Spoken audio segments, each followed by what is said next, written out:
Sir एकीकडे सण आहे, दिवाळी सण आहे आणि त्यातच पोलीस बांधवांना कुठेतरी कर्ज मिळत नसल्याची प्रक्रिया समोर आलेली आहे। तुम्ही आणि मुनगंटीवार यांनी देखील या संदर्भात पाठपुरावा केलेला आहे। काय एकंदरीत प्रकार आहे आणि काय कुठं विलंबन कशामुळे होतं? महाराष्ट्र राज्यामधील जवळपास 5,500 पोलीस बांधवांचं जे गृहकर्ज आहे, जे ज्याला डिजी लोन म्हटलं जातं, हे अजूनही गेल्या 3 वर्षापासून थकीत ठेवलेलं आहे। याबाबत आम्ही अजितदादापासून सर्व मंत्र्यांच्या जवळपास आम्ही भेटी घेतलेल्या आहे, सर्व काही केलेलं आहे आणि खरं म्हणजे यास मंजुरी मिळवून दिली ती सुधीर भाऊ मुनगंटीवार यांच्या माध्यमातूनच आणि त्यांनी केलेल्या प्रयत्नातून मंजुरी मिळाली।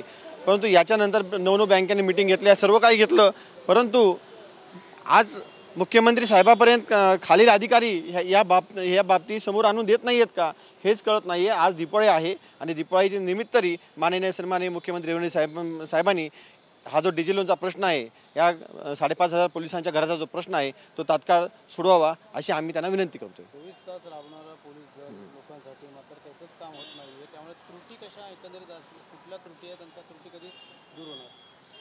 त्रुटी म्हणजे आता जवळपास 9 बँकांनी मिटिंग केलेली आहे, सर्व काही केलेलं आहे, परंतु गृह विभाग हे पुढे पाठपुरावा करत नाही आणि गृह विभाग जेव्हा पाठपुरावा करेल ज्यावेळेस देवेंद्र फडणवीस साहेब यामध्ये हस्तक्षेप करतील। विलंबन होत चाललेलं आहे, त्यामुळे येणाऱ्या काळात तुम्ही सामाजिक कार्यकर्ते म्हणून कशा पुढचा पाठपुरावा करणार? कारण पोलीस म्हटलं की त्यांना पुढं येता येत नाही, बोलता येत नाही।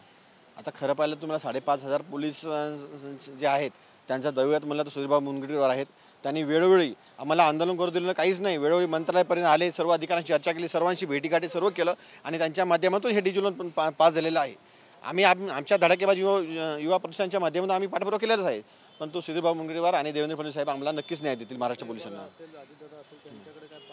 अजितदादांशी आम्ही प्रत्यक्ष भेट घेतली आहे आणि अजितदादांनाही त्यावेळेस सांगितलं होतं की जे आहे ते लवकर करून टाका म्हणून, पण अजूनही 3 वर्ष होत आले हे प्रलंबित आहे आणि होत नाही आहे। आमची एवढीच विनंती आहे की या 5,500 पोलिसांना त्यांचं घराचं स्वप्न या दिवाळी तरी आपण महाराष्ट्र शासनाने पूर्ण करावे।